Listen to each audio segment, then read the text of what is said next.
मराठा आरक्षणाचे नेते मनोज जरांगे पाटील यांची रॅली सध्या नगरवरून पुण्याच्या दिशेने येत आहे आणि उद्याचा मुक्काम जो आहे तो पुण्यातील वाघोली या ठिकाणी असणार आहे। आणि आपण माझ्या पाठीमागे बघू शकता की तब्बल 100 एकरापेक्षा अधिक जागेवरती या ठिकाणी त्यांचा हा सगळा मुक्काम असणार आहे। आणि यासाठी जी सगळी तयारी सध्या आपण बघू शकतोय की JCB त्याचबरोबर टेम्पो आणि इतर वाहनाच्या सहाय्यानं हे जी जमीन आहे ती सपाटीकरण करण्याचं काम सध्या सुरू आहे। आणि काही मराठा आंदोलक नेते आहेत, आपण त्यांच्याशी थेट या सगळ्या विषयी बातचीत करूयात। उद्याचा मुक्काम जरांगे पाटलांचा पुण्यात असणार आहे, सगळी कशी तयारी आहे? आतापर्यंत आमच्यातर्फे वाघोली, खराडी, आवळवाडी, केसनन, लवगाव व पंचक्रोश येथील बरेच सारी गावं आहेत, जी सर्वजण आम्ही मिळून आतापर्यंत 3 ते 4 लाख लोकांचं जेवणाचं नियोजन झालेलं आहे। महानगरपालिकेतर्फे 75 टँकरचं नियोजन झाले आणि आमचे सर्व भागातील जेवढे टँकर जेवाले जे आमचे मित्रपरिवार आहेत, स्थानिक ग्रामस्थ आहेत, त्या सर्वांनी टँकरचं नियोजन केलेलं आहे। आणि आत्ता सध्या जे ग्राउंड आहेत जे आपण आता पाहत आहे, तर रामकृष्ण अण्णा सातव पाटील व आमचे गाणा पाटील ज्यांनी खूप मोठं ग्राउंड उपलब्ध करून दिलं आहे, त्याच्याबरोबर मॅपल समोरील जागा ते ग्राउंड उपलब्ध झालेलं आहे आणि पार्किंगची पण बऱ्यापैकी व्यवस्था आमची झालेली आहे। 1000 स्वयंसेवक आहेत। उद्या शहरातील पहिलाच मुक्काम त्यांचा असणार आहे। खरं तर तुम्ही गावकरी म्हणून किती सगळे स्वयंसेवक असणार आहात किंवा कशी तयारी असणार? आमचे कमीत कमी वाघोली गावचे 240 स्वयंसेवक आहेत आणि ह्या कार्यक्रमाला जागा दिल्याबद्दल जरांगे पाटला त्याचा आम्हाला अभिमान वाटतोय। बाकीची माहिती तुम्हाला अनिल सातव सांगतो। काही मराठा समाजाचे समन्वयक आहेत, आपण त्यांच्याशी सुद्धा बातचीत करूयात। जरांगे पाटील उद्या येत आहेत, एकंदरीत आरक्षणाचा लढा मोठा लढा आहे, काय सांगा?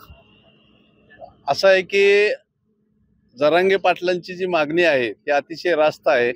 मराठा समाज हा पहिल्यापासूनच कुणबी किंवा तो त्या OBC प्रवर्गात होता।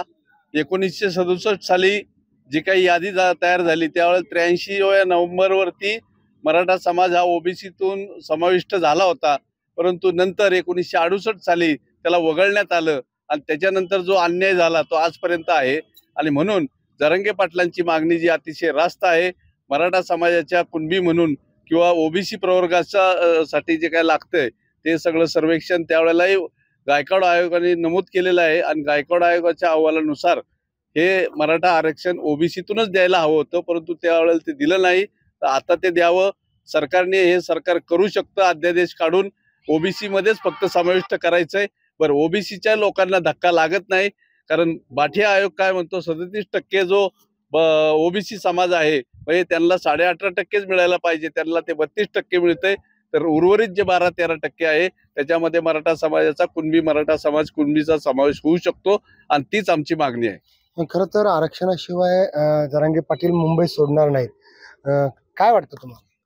हे खरं आहे, कारण जरांगे पाटलांनी आजपर्यंत जेवढी पण आंदोलनं किंवा उपोषणं केलेत त्यांनी जो शब्द दिलाय तो शब्द पूर्ण केलेला आहे।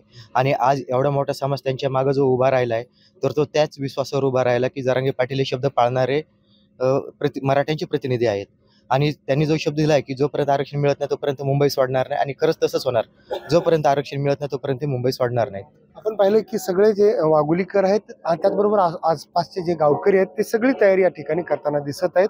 जरांगे पाटला समेत असलेल्या सगळ्या मराठा जे आंदोलक आहेत त्यांना कुठल्याही पद्धतीची गैरसोय होऊ नये यासाठी सगळी काळजी सध्या पुणेकर घेताना दिसत आहेत।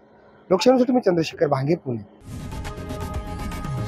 लोकशाही मराठी ऐका, पहा, जागरूक रहा।